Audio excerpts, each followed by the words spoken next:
She thought the honeymoon would be her payday. One glass of wine, one final night, and her husband would never wake up again. By morning, she was already rehearsing her role as the grieving widow. But the dead don't always stay buried, and in this family, betrayal ran deeper than blood. 2 years later, at a Richmond courthouse, the man she thought she'd buried walked in alive, and holding her mother's hand. What followed wasn't just shocking, it was a story of secrets so twisted, it tore a family apart in ways no one could have imagined. In Richmond, Virginia, Laurel Omari had built her life on survival. By the time she reached her late 30s, she was no stranger to disappointment. She had married young, divorced in her mid-20s, and by then was raising her only daughter, Keandra, alone. Friends often said Laurel was tough in the way only women forced to start over can be. She worked 2 jobs at one point, balanced bills with precision, and kept her daughter clothed and fed when there wasn't much left for herself. Yet beneath that resilience, Laurel carried a need that had never been fully met, the desire for stability, for a partner who could share the weight she'd carried alone for so long. By 2011, she thought she had finally found that. She married a man who seemed reliable, a stepfather figure who promised to be both provider and partner. For a while it appeared to work. The small blended family occupied a modest home in Richmond's East End. Keandra was in her mid-teens then, struggling through high school but still Laurel's pride. But beneath the surface, that second marriage was brittle, held together by Laurel's will rather than mutual trust. She noticed her husband growing distant, his attention wandering, though she never could have imagined how far it had strayed. The rupture came without warning. One afternoon, Laurel returned home early and walked into her bedroom to a sight that burned into her memory forever.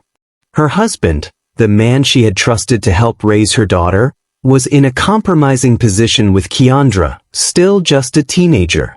Shock froze her in place before rage took over. There were screams, threats, and eventually a slammed door as the man fled the house.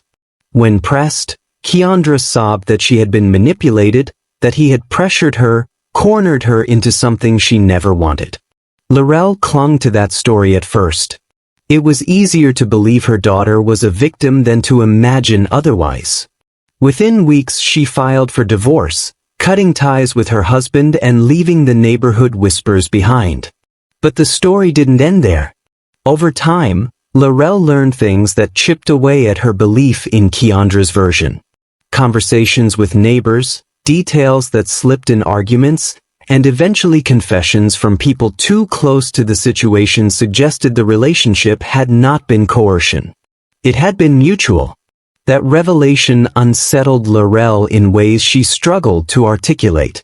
She had defended her daughter, protected her, and carried shame for years. Now, she felt as though Keandra had stolen from her, not just a husband, but her dignity as a woman and a mother. Laurel never confronted Keandra directly with what she had come to believe. To outsiders, they carried on like any mother and daughter forced through hard times. But inside their home, something had broken. Laurel still provided, still showed up at school events, still helped Keandra transition into young adulthood. Yet every interaction carried an invisible layer of bitterness. When Keandra spoke about boys or ambitions, Laurel felt her chest tighten with suspicion. When she looked at her daughter, she sometimes saw not the child she had raised, but the rival she had once caught in her own bed. The years that followed were shaped by this fracture. Laurel grew harder, more guarded. Her friendships narrowed, her trust in people thinned. She worked long shifts, built her routines around stability, and convinced herself she no longer needed a partner. But deep down, she resented the loneliness she carried. Keandra, meanwhile, grew into her 20s with a sense of entitlement that unsettled her mother further. She was ambitious, but not in the way Laurel had been. While Laurel's ambition was about survival, Keandra's was about escape. She wanted more than Richmond, more than the paycheck-to-paycheck grind. She spoke often of money, of travel, of living a life free from responsibility. And while Laurel sometimes admired her daughter's hunger, she also saw recklessness in it, the same recklessness that had once set fire to their family. The bond between them, though never openly severed, was poisoned. Family dinners were tense, holidays carried undercurrents, and their private conversations were cautious dances around a wound neither acknowledged. To the outside world, Laurel was just another single mother in Richmond who had weathered storms. But those who knew her best understood, the deepest storm was the one that lived inside her own household, a storm born from betrayal that had never truly passed. This was the scar that shaped everything that followed. The fractured trust, the buried resentment, and the sense of unfinished retribution would all come back years later, when Keandra brought a man named Deshawn into their lives. For Laurel, he would represent not only the possibility of security but also the chance to settle an old, unspoken score. Before his name ever became tied to a scandal that shocked Richmond, Deshawn Miller was known simply as a man who worked hard and kept his circle small. Born in Baltimore in the late 1980s, he was raised in a working-class household where the most valuable lesson was that nothing came easy. His father, Raymond, had spent 3 decades in the trucking business, hauling goods across state lines, often gone for days at a time. His mother worked nights at a nursing home.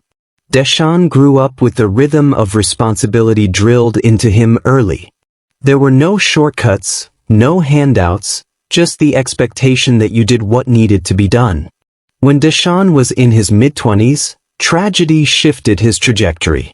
His father died suddenly of a heart attack in 2015, leaving behind a modest fleet of 3 trucks and a pile of unsettled accounts. Many expected Deshawn to liquidate everything, sell off the equipment, and return to the banking job he had briefly held after college. But instead, he saw opportunity where others saw burden. He left the bank, picked up the keys to the trucks, and decided to keep his father's small company alive. It wasn't easy. Those first years, Deshawn himself drove long-haul routes, sometimes sleeping in the cab of a truck at rest stops, other times struggling to chase down clients who owed money. He learned how to manage mechanics, drivers, contracts, and regulators, one problem at a time. And slowly, the business grew. By 2018, he had turned 3 trucks into a fleet of nearly a dozen, operating under the name Miller Transport. He had also expanded into small rental properties, using profits from trucking to buy duplexes and townhomes around Richmond's South Side neighborhoods. Deshawn lived modestly despite the growth. He rented a 2-bedroom apartment in the city rather than buying a big house, drove a practical pickup truck, and avoided the nightclubs and social scenes that drew in so many of his peers. Those who knew him said he was serious, almost to the point of being rigid. He kept close track of his books, never drank much, and spoke often about building something stable enough to pass down one day. It was a discipline born of both admiration for his father and resentment at being forced into adulthood too early by his death. By his early 30s, Deshawn was financially secure. He was the kind of man people in Richmond respected, not flashy, not loud, but reliable. In business, he developed a reputation for paying on time, meeting deadlines, and refusing to cut corners. Landlords trusted him, contractors leaned on him, and clients knew he'd deliver. But privately he was lonely. Work consumed most of his hours, and the weight of responsibility left little space for relationships. Friends noticed he rarely dated, and when he did, it was usually short-lived, his partners eventually frustrated by his devotion to work. This was the contrast that would define his role in the Omari story. Where Laurel's household had been shaped by chaos, betrayal, fractured bonds, impulsive decisions, Deshawn's life was structured, disciplined, and steady. He had little tolerance for drama, no history of scandal, and no inclination toward recklessness. He had carved out his place in Richmond not by charm or manipulation but by routine, by doing what others didn't want to do, and by seeing long-term where others only thought of tomorrow. In many ways, he was exactly the kind of man Laurel had long hoped her daughter would meet. Stable, responsible, protective, the opposite of the reckless men Keandra usually entertained. When he eventually crossed paths with the Omari family in 2018, he was 34 years old, a businessman who appeared grounded in every way. He was cautious, deliberate, the kind of man who weighed decisions before making them. To women like Laurel, who had been burned by betrayal, that steadiness was magnetic. But Deshawn's stability also carried a blind spot. He believed discipline and responsibility could insulate him from chaos, that hard work was a shield against the kind of disorder that had consumed families like the Omari household. He underestimated how deeply people could hide secrets and how far betrayal could stretch when family wounds ran unchecked. When Keandra set her sights on him, and Laurel quietly felt her own attraction, Deshawn walked straight into a web spun long before he ever arrived in Richmond. For now, though, in 2018, his reputation was clean. He was the kind of man mothers proudly introduced to their daughters, the kind of man people in business circles nodded to with respect. He was the reliable son who carried on his father's name. But within a few years, his name would no longer be synonymous with stability. It would be tied to scandal, betrayal, and a case that revealed just how fragile even the steadiest reputations can be when pulled into the orbit of a fractured family. By 2018, Keandra Omari had grown into the kind of young woman who wanted more than what Richmond seemed prepared to give her. At 26, she had cycled through jobs that never stuck, drifting between customer service roles and short-term office work, but none of it matched her appetite for the life she imagined. She talked often about travel, about seeing Miami or Los Angeles, about designer clothes she couldn't afford. The kind of ambition she carried wasn't shaped by steady effort but by quick shortcuts.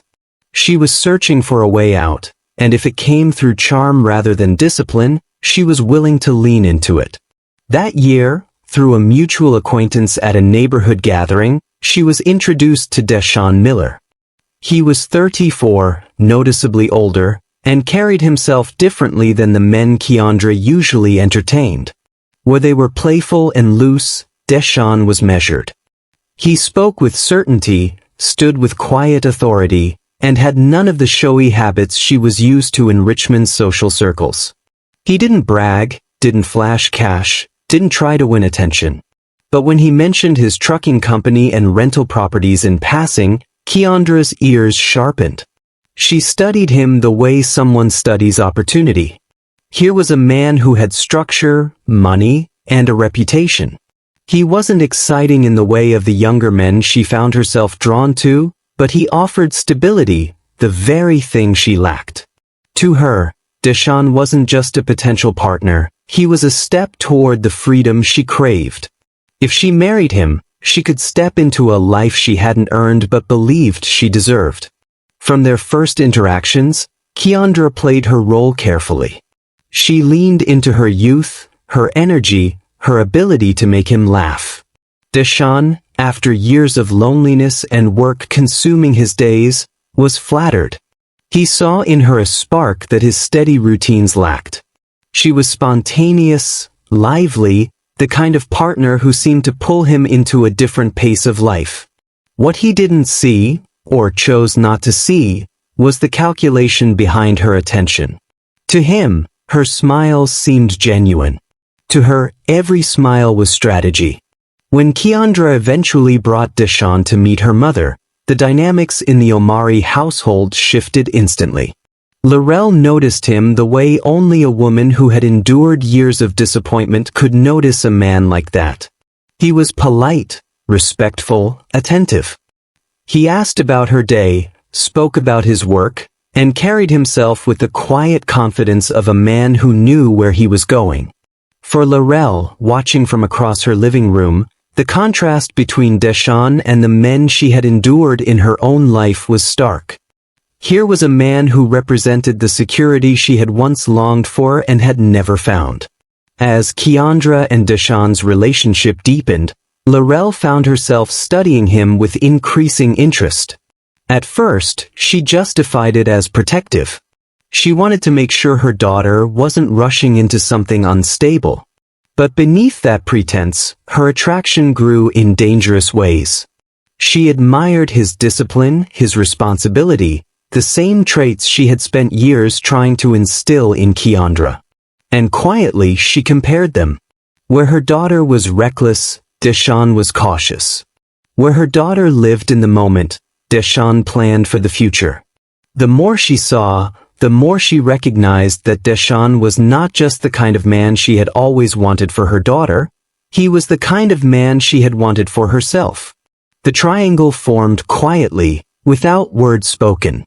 Keandra saw Deshawn as her escape hatch, a financial ladder she intended to climb and then discard when it suited her. Laurel, carrying the bitterness of her daughter's past betrayal, felt something closer to envy, as though Keandra was once again taking something that should have been hers. And Deshawn, unaware of the undercurrents shaping around him, leaned into the relationship, drawn to the attention and youth that Keandra gave him, while unaware that his presence was reopening scars in the Omari family he couldn't yet understand. The introduction in 2018 set in motion a pattern that none of them would admit openly but all of them felt. Keandra's calculation, Laurel's quiet attraction, and Deshawn's hunger for connection blended into a combustible mix. It was not yet a scandal, not yet a betrayal, but the fault lines were clear. What began as a meeting over casual conversation in Richmond would, within years, become the foundation for one of the most shocking family betrayals the city had ever seen.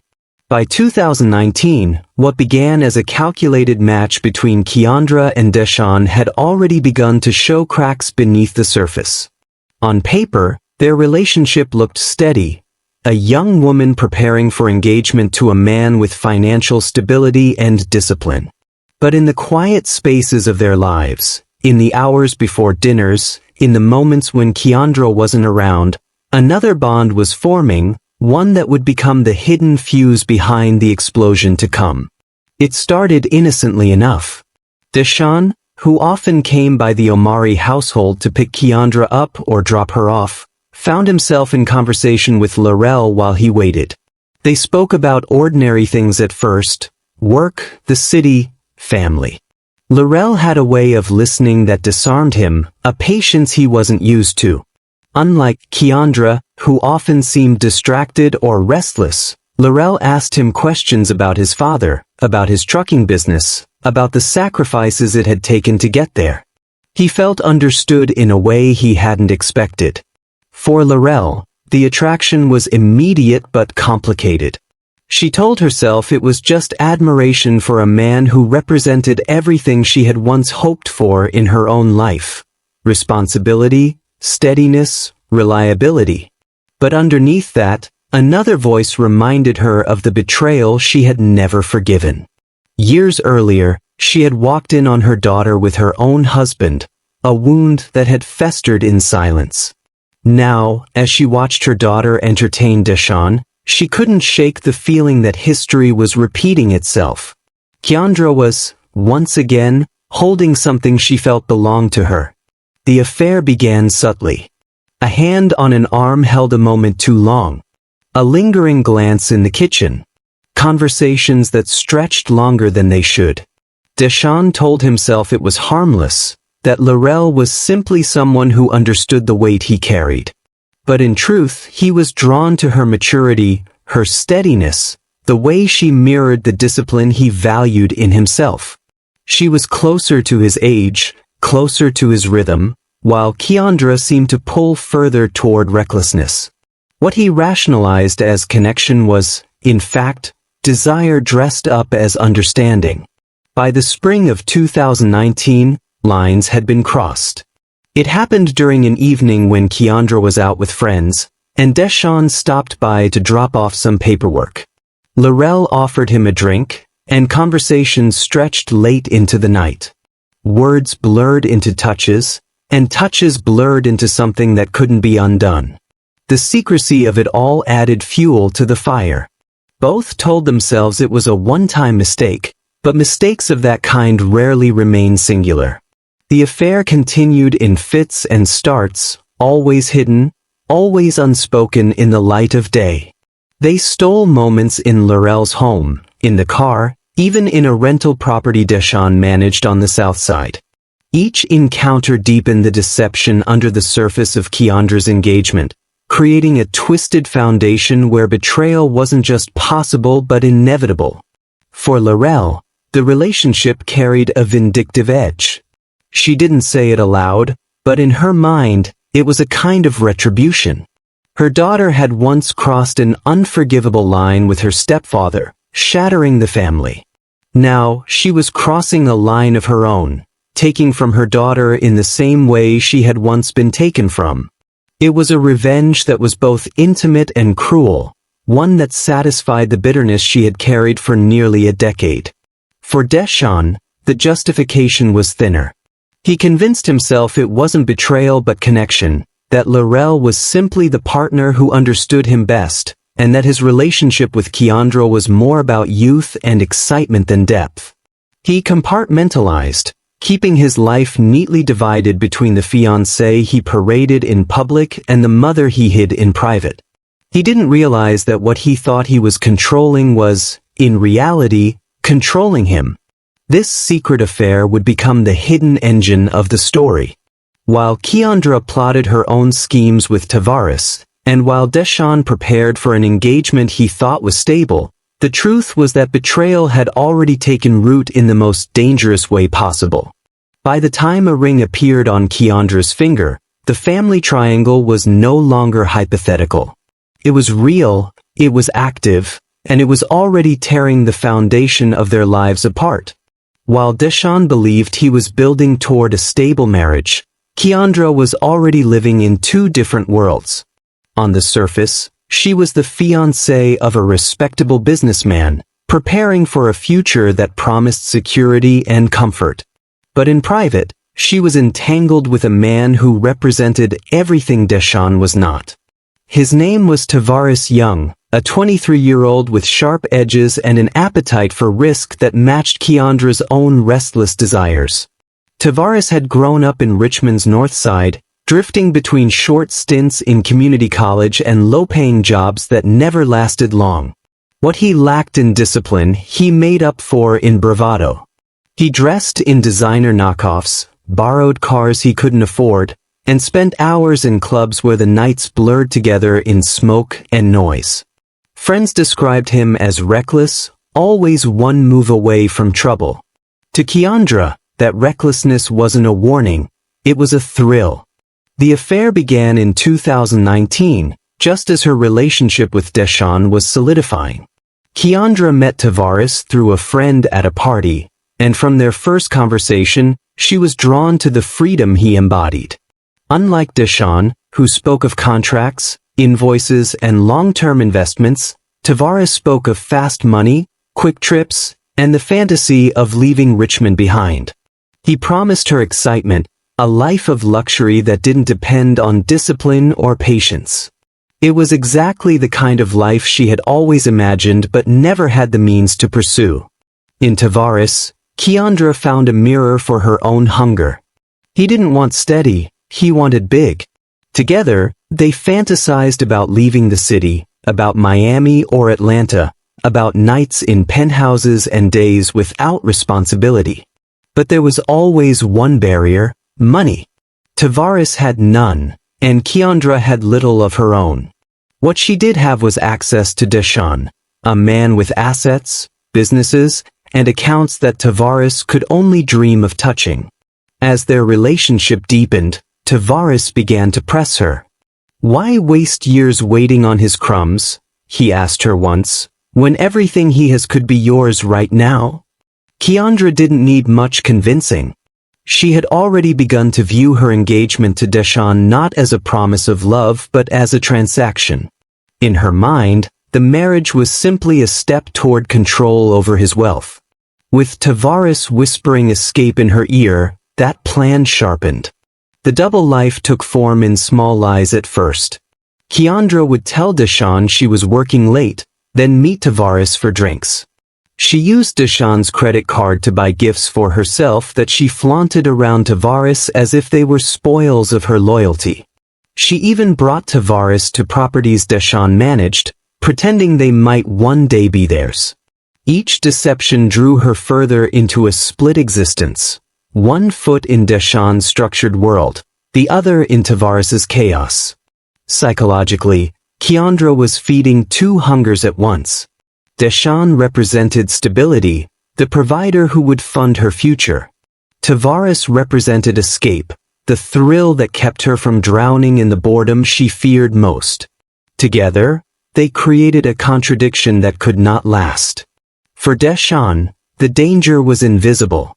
He thought he was building a life with a woman who admired his discipline, not realizing she was already mapping out his role as a stepping stone. For Tavares, the danger was intoxicating. He saw Deshawn not as a rival but as a bank account, a resource to be drained. By the end of 2019, Keandra's loyalty to Deshawn existed only in appearance. In truth, her heart and her ambitions belonged to Tavares. She whispered promises of a future where they would leave Virginia behind, telling him to be patient, that once she married Deshawn, everything would change. The cars, the clothes, the travel, it would all be theirs, funded by a man too disciplined to see the betrayal forming in his own home. It was this double life, carefully concealed, that would set the stage for the crime itself. While Laurel's secret affair with Deshawn poisoned the foundation of the marriage from one side, Keandra's affair with Tavares destabilized it from the other. By the time wedding invitations were mailed, the union already carried within it the seeds of destruction. The only question left was how long it would take before those seeds grew into an act that would define them all. By the winter of 2019, Deshawn had convinced himself he was ready to take the next step. At 34, with a business that was stable and a reputation that carried weight in Richmond, he believed marriage was the final piece missing in his life. He had worked for years to build a future worth sharing, and now he wanted someone to share it with. To outsiders, his choice of Keandra made sense. She was younger, vibrant, and appeared to adore him. Together, they looked like a couple on the rise. The proposal was not extravagant but deliberate. Deshawn arranged it at a quiet dinner in downtown Richmond, a restaurant known more for its intimacy than its flash. He slid the ring across the table, a modest but elegant band, and asked her to be his wife. Keandra accepted without hesitation, smiling for the pictures he insisted on taking, leaning into his embrace as though the moment was filled with love. For her, the ring was more than a promise of commitment. It was confirmation that her plan was moving forward. For Deshawn, it was affirmation that he had finally found stability. News of the engagement rippled quickly through their circles. On social media, the pictures told a story of joy, Keandra's beaming smile, the ring glittering on her hand, captions filled with hearts and promises of forever. Friends congratulated them, family members shared their excitement, and for a while, the facade of unity held firm.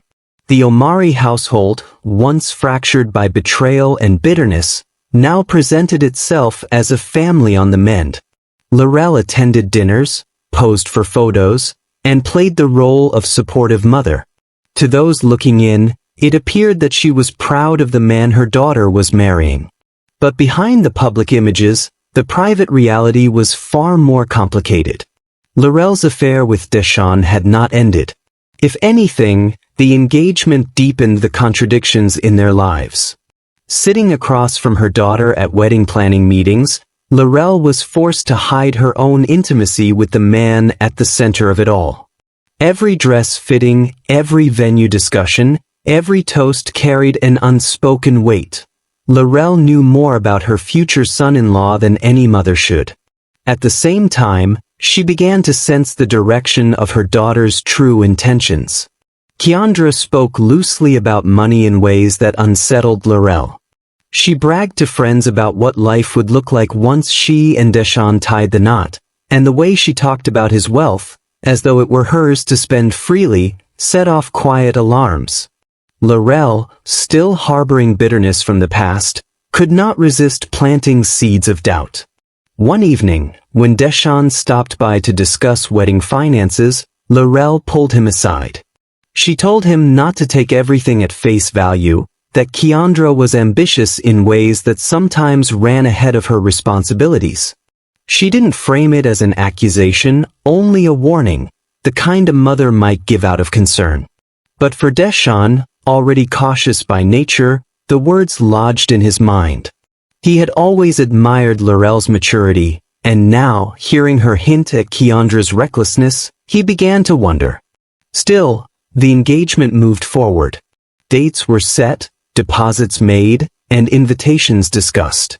Keandra threw herself into planning, focusing on appearances and social media updates.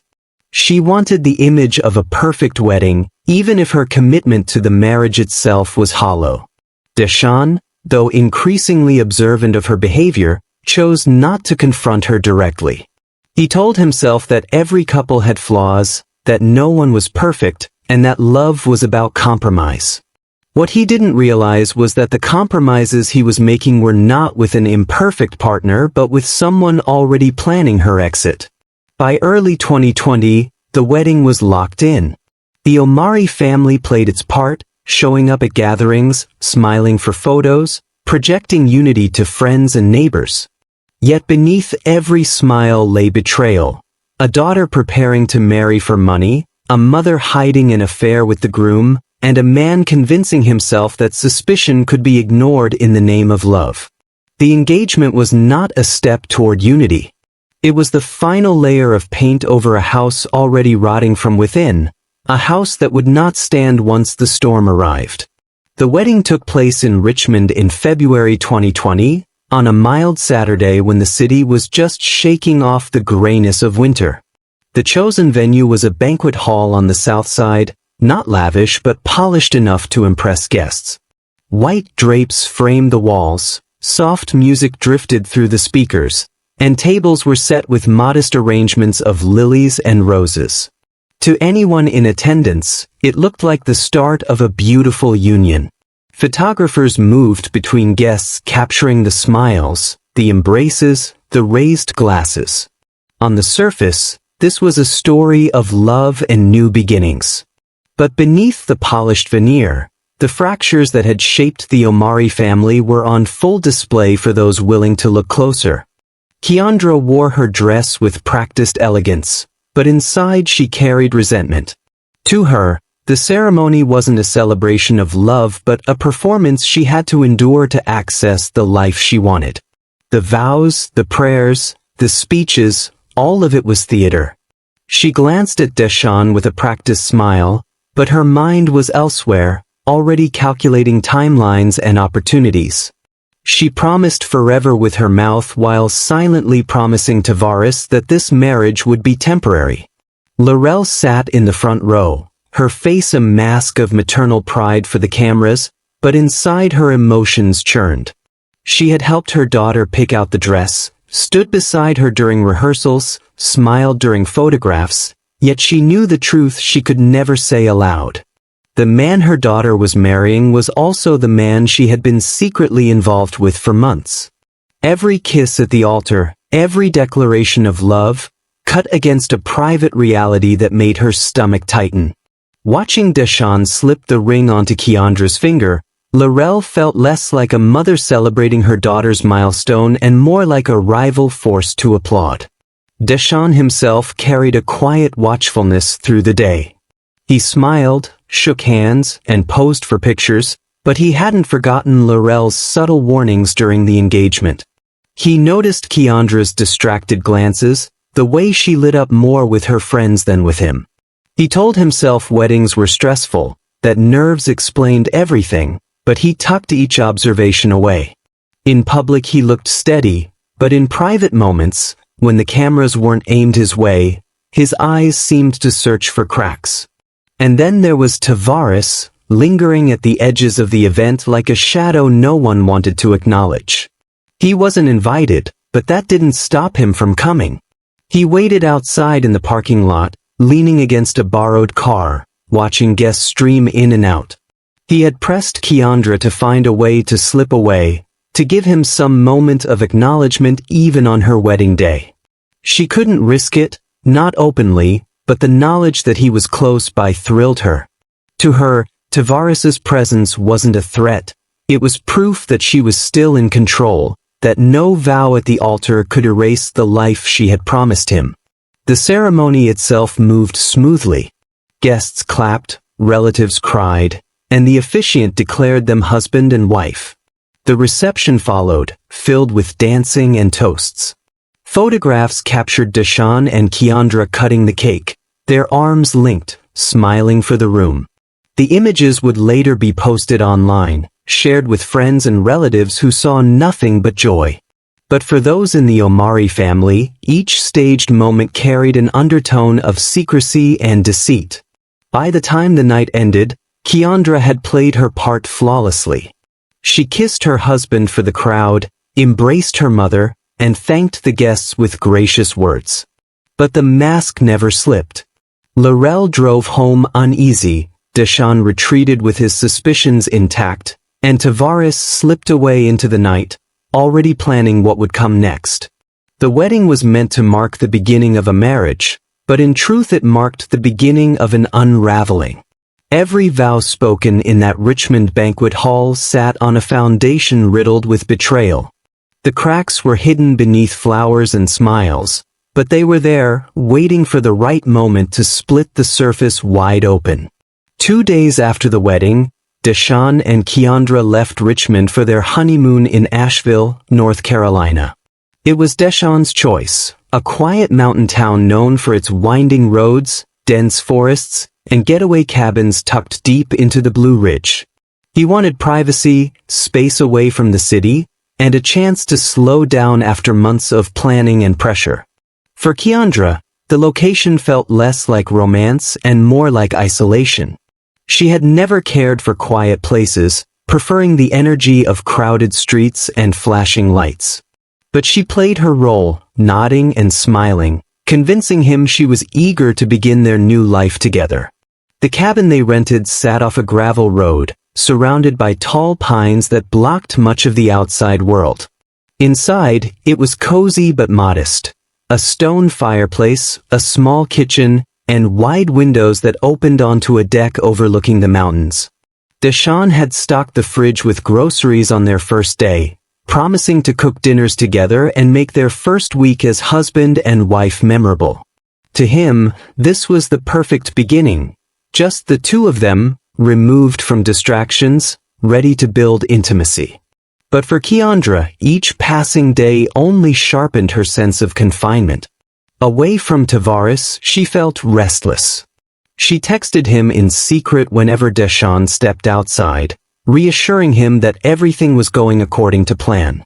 Tavares, still back in Richmond, pressed her with impatience. "Don't waste time," his messages read. "You know why you're there." Every word stoked the fire of her resolve. This marriage was never meant to last. It was a step toward wealth and escape. And the sooner she moved, the sooner she and Tavares could have the life they'd been promising each other. Keandra had come prepared. Days before the wedding, she had quietly secured a substance from someone she knew through a friend, something she claimed was just in case. She hid it in her makeup bag, tucked between bottles of foundation and mascara. Each night in Asheville, she thought about it. The first few nights, she hesitated, telling herself she needed to wait for the right moment. By the fourth night, hesitation turned to planning. She decided it would happen on their last evening in the cabin, before they drove back to Richmond. That way, there would be no time for suspicion, no questions about why her new husband hadn't returned. Deshawn, for his part, noticed little. He was focused on relaxation, on small gestures like grilling steaks on the deck or pouring wine by the fireplace. He spoke about the future, expanding his trucking fleet, maybe buying a larger home for them to start a family. He believed they were laying the groundwork for a long life together. And yet, small details began to nag at him. Keandra seemed distracted, glued to her phone more often than he expected, laughing at texts she quickly deleted. She was affectionate when the moment called for it, but distant when she thought he wasn't looking. Laurel's earlier warning echoed faintly in his mind, though he pushed it aside. It was easier to assume she was adjusting to marriage than to imagine betrayal. As the week wound down, the cabin grew quieter. Nights stretched long, the air filled with the sound of the woods outside, and Keandra's resolve hardened. She rehearsed her steps in silence. Wait until dinner, mix the drink, watch him fade. She pictured the aftermath. Tavares meeting her nearby, the two of them disposing of the body, and her life finally beginning on her terms. Each imagined detail gave her a sense of control she had never felt. The cabin in Asheville had been meant as a sanctuary, but for Keandra, it became a stage. Every log in the fireplace, every glass of wine poured, every smile exchanged was part of an act leading to the finale she had scripted in her mind. By their final night, she was ready. The poison was still in her bag, the plan alive in her thoughts, and the man she had married unaware that his life hung on the contents of a glass he had not yet been served. On the final night of their honeymoon, the cabin in Asheville felt stiller than it had all week. Outside, the wind cut through the pines, rattling the thin windows, but inside, the air was weighted with something far heavier than weather. Keandra had made her decision. The makeup bag she had carried from Richmond still sat on the bathroom counter, and inside it was the small vial she had guarded like a secret. All week she had rehearsed this moment, waiting for her chance. Tonight, there would be no more delays. Dinner was uneventful at first. Deshawn grilled chicken on the deck, talking casually about their return to Richmond, about bills to pay and contracts waiting. He spoke with the ease of a man confident in his future, never suspecting that every word was falling into the ears of someone who had already decided to erase him from it. Keandra nodded along, even laughed at moments, but her mind was on the plan. As Deshawn cleared the plates, she slipped into the kitchen, retrieved the vial, and poured its contents into a glass of red wine she had already set aside. The liquid swirled briefly, then settled, leaving no trace of what had been added. She didn't notice that Deshawn had followed quietly, pausing in the hallway near the bathroom. The earlier warnings from Laurel had left him more cautious than he let on, and over the past days, he had noticed the strange timing of Keandra's phone use, the way she seemed to retreat into herself. When he saw her tilt something unseen into his drink, a wave of cold clarity hit him. He said nothing, only watched as she stirred the glass and set it carefully on the table. Then, just as quickly, he stepped back into the bathroom, closing the door so she would think she was unobserved. When he returned, Keandra was waiting, her face arranged into the smile of a dutiful wife. She pushed the glass toward him, encouraging him to drink. Deshawn took it, brought it to his lips, and let the liquid touch his tongue but never swallowed. He excused himself to the bathroom once more, spat the wine into the sink and rinsed his mouth. Then he returned to the living room, feigning the signs of a man slipping under the influence. His movements grew sluggish, his words slower, until finally he slumped sideways onto the couch. His breathing grew shallow, his eyes fluttered, and he let his body go limp. Keandra watched for minutes, studying the rise and fall of his chest until she convinced herself he was gone. Panic and excitement collided in her veins. She grabbed her phone and dialed Tavares. He had been waiting in a car not far from the cabin, restless, checking his watch. Within 20 minutes, he pulled up the gravel drive. Together, They dragged Deshawn's limp body out of the cabin, struggling with the weight as they maneuvered him into the back seat. The night air was cold, their breaths sharp, but adrenaline kept them moving. They drove miles down winding mountain roads before pulling off onto a narrow clearing near the woods. There, under the pale glow of the headlights, they dragged him out and left him on the ground. To them, the job was finished. Deshawn had been poisoned, his body now discarded where no one would think to look. Tavares muttered about getting rid of the phone, wiping the cabin clean, and keeping their story straight. Keandra nodded, her mind racing with what would come next: a return to Richmond, a grieving widow act, and eventually the wealth she believed would unlock her new life. They sped away, leaving Deshawn in the cold dirt of the roadside clearing. What they didn't know was that his shallow breaths were deliberate, his limp body controlled. Hours later, when the sound of their car had long vanished, Deshawn stirred. He pushed himself up slowly, every muscle aching, and looked around at the dark trees that surrounded him. He was alive, and now he understood just how close betrayal had lived under his own roof. The night in Asheville should have been the end of Deshawn Miller. Keandra and Tavares had left him for dead on the cold ground, convinced the poison had done its work. But when their taillights disappeared into the mountain curves, Deshawn slowly pushed himself up from the dirt. His head spun, his chest ached, but he was alive. The bitter taste of wine still lingered on his tongue, and the smell of damp earth filled his lungs. Stumbling toward the road, he understood that nothing about his life would ever be the same again. His first thought was not the police. He didn't want a spectacle, and part of him feared that going to authorities immediately would only complicate matters. He needed someone he could trust, someone who knew the players in this twisted triangle. His mind went to Laurel. Despite the forbidden affair they had been entangled in, she had been the only person who ever warned him that Keandra's intentions weren't what they seemed. He pulled his phone from his pocket, shielded its glow with his hand, and dialed her number. When Laurel's phone rang in the early hours of the morning, she was startled. Seeing Deshawn's name on the screen, she froze. By now, Keandra should have been with him, enjoying the last night of their honeymoon.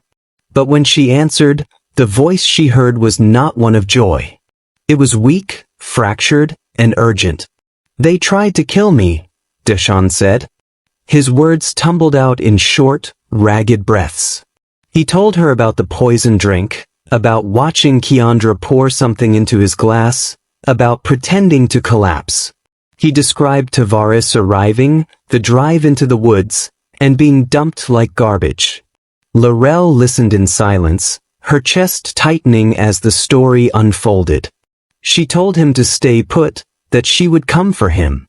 Before dawn, Laurel was on the road. She drove the 2.5 hours from Richmond to the outskirts of Asheville, her hands gripping the steering wheel until her knuckles whitened. The drive was quiet, filled only with the sound of her own racing thoughts. When she reached the spot Deshawn described, she found him sitting on the side of the road, his clothes dirted, his face pale but determined. She helped him into her car, and together they drove south toward Durham, North Carolina. Durham held a property Deshawn had inherited years earlier, an old house his father once owned but never fully renovated.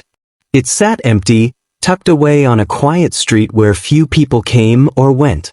To most, it was just another unused piece of real estate, but to Deshawn, it was exactly what he needed, a place to disappear.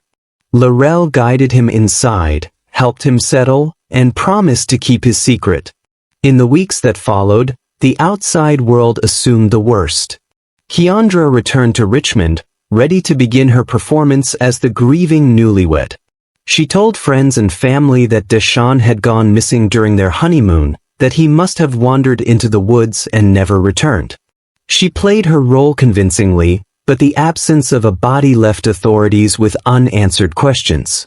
Still, without evidence, the story never gained traction beyond whispers. Meanwhile, in Durham, Deshawn lived like a ghost. He avoided phones except for rare calls to Laurel, stayed away from neighbors, and relied on her for groceries and supplies. He grew a beard, kept the blinds closed, and spent long nights reviewing the betrayal that had nearly cost him his life. Anger simmered, but he kept it contained. More than revenge, he wanted clarity.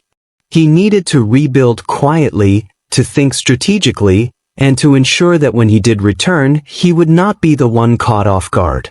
Laurel's visits became their secret rhythm. She checked on him, brought food, and sometimes stayed longer than she should.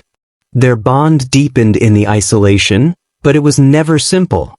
For Laurel, the secrecy was both a shield and a torment.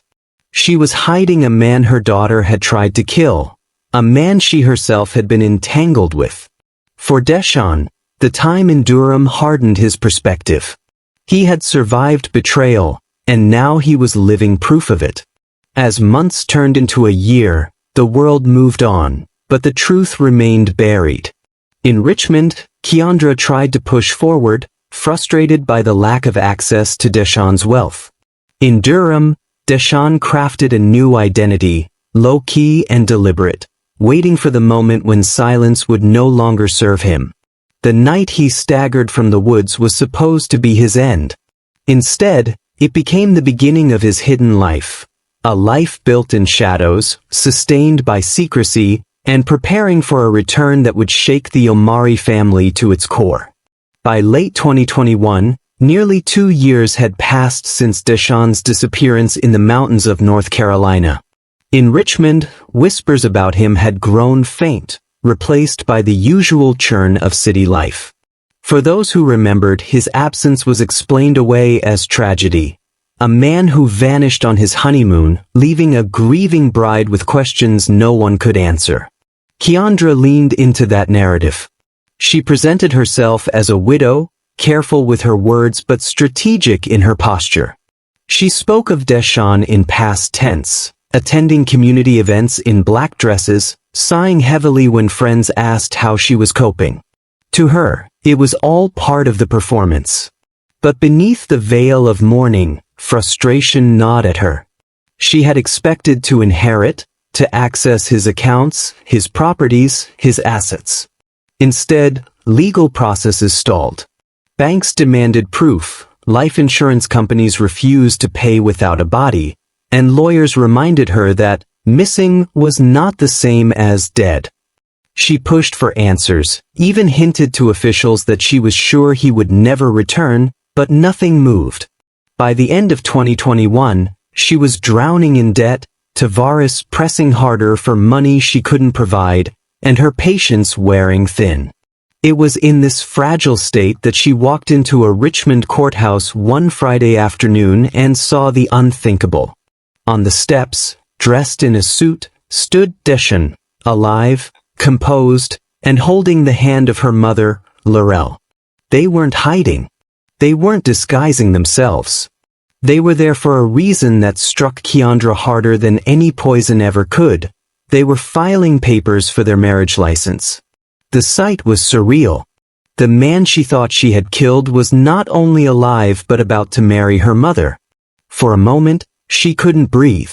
She froze, watching them laugh softly at the clerk's desk, Laurel clutching the very hand she once swore belonged to her daughter's future. Rage, disbelief, and fear collided in Keandra's chest. All her careful lies, all her plans, all her assumptions, undone in a single image. News spread quickly. Richmond was a city where word traveled fast, especially when scandal was involved. A daughter widowed in 2020 now discovered that her late husband was alive and legally marrying her mother. Friends called, neighbors gossiped, and whispers turned into questions. What had really happened in Asheville? Why had Deshawn disappeared for 2 years? And what role had Keandra played in the story that now no longer made sense?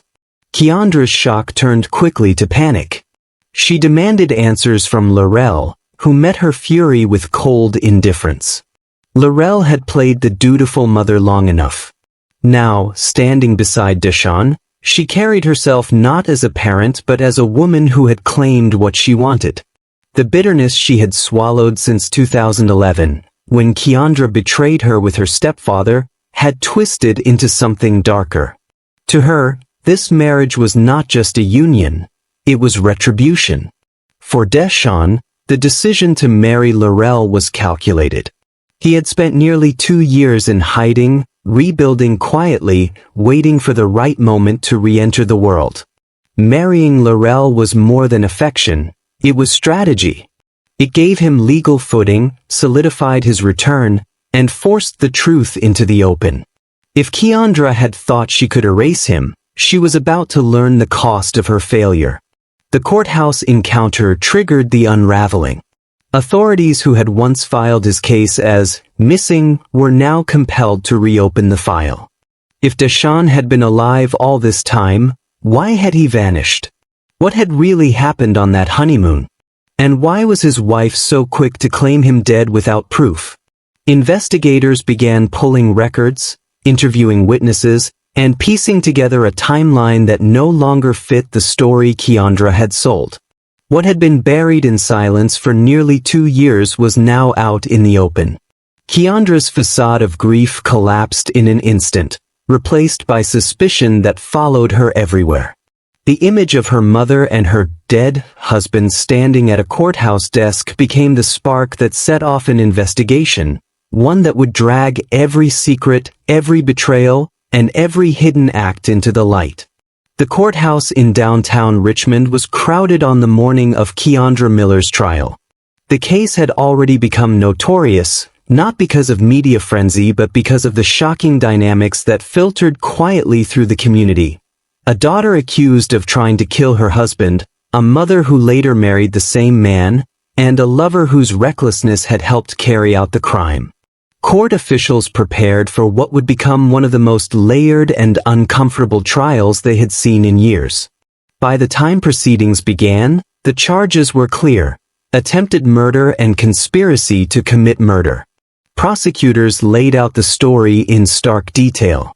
Keandra, newly married, had poisoned her husband on their honeymoon and staged his disposal with the help of her lover, Tavares Young. But Deshawn had survived, living quietly in hiding until his reappearance in late 2021 exposed everything. Now, sitting in the courtroom, the man she had tried to kill would be the star witness. Deshawn took the stand with the same composure he had carried through his business career. His voice was steady as he recounted the night in Asheville, the poisoned glass of wine, his decision to spit it out in the bathroom, the act of feigning collapse, and the cold drive into the woods where his wife and her lover left him for dead. He described waking hours later, staggering to the roadside, and calling Laurel the only person he believed he could trust. Jurors leaned forward as he recounted every detail. His testimony painted a picture not only of betrayal but of calculation, a crime carried out with deliberate planning. The prosecution's next move was to introduce Tavares. Arrested after investigators traced phone records and digital communications, he faced the same charges as Keandra. But unlike her, Tavares chose to cooperate. In exchange for a reduced sentence, he testified openly about his role. He admitted to waiting near the cabin, receiving Keandra's call, helping drag Deshawn's body to the car, and abandoning him in the woods. He spoke about their plans, the promises Keandra made, the dreams of running off with Deshawn's money, the texts exchanged in the days leading up to the attempt. Each word he spoke cut deeper into Keandra's defense, eroding any chance she had to frame herself as innocent. The most explosive moment of the trial came when the defense, in a desperate move, attempted to expose the affair between Laurel and Deshawn. They argued that his relationship with Keandra's mother compromised his credibility, that he had motives beyond truth. The courtroom fell silent as the questions unfolded. Laurel, called reluctantly to the stand, confirmed what had long been whispered. She and Deshawn had been involved before the engagement and had continued their relationship in secret. Gasps echoed through the room. It was a revelation that reframed the case. Not by absolving Keandra, but by exposing the toxic web that bound the entire family. For jurors, however, the affair didn't erase the evidence. The poisoning, the phone records, Tavares's testimony, and Deshawn's survival all pointed in one direction. Keandra had planned her husband's death, carried it out with Tavares's help, and only failed because of Deshawn's quick decision to fake his collapse. The betrayal within the family may have been layered, but the law was clear. In October 2022, the verdict was delivered. Keandra was found guilty on both counts, attempted murder and conspiracy. The judge, noting the premeditation and the callousness of leaving Deshawn in the woods, sentenced her to 25 years in prison. Tavares, for his cooperation, received 8 years, a reduced term that still placed him behind bars but spared him the harsher sentence he might have faced. Laurel, though never charged, walked away carrying a different kind of sentence. Her reputation in Richmond was shattered. Neighbors whispered, friends distanced themselves, and her own daughter would spend decades behind prison walls partly because of the fractured home she had presided over. She lived not as a criminal but as a woman permanently marked by disgrace. As for Deshawn, he regained his businesses and his freedom, but not without scars. The trial had stripped his private life bare, exposing affairs, betrayals, and near death in front of strangers. He walked out of the courthouse alive but forever changed, a man whose story became less about the wealth he built and more about the family that nearly destroyed him. The case closed in 2022 with judgments on paper, but the deeper judgment lingered in silence. A daughter imprisoned, a lover disgraced, a mother ruined, and a survivor left to rebuild a life that had been shattered not by strangers, but by the people closest to him.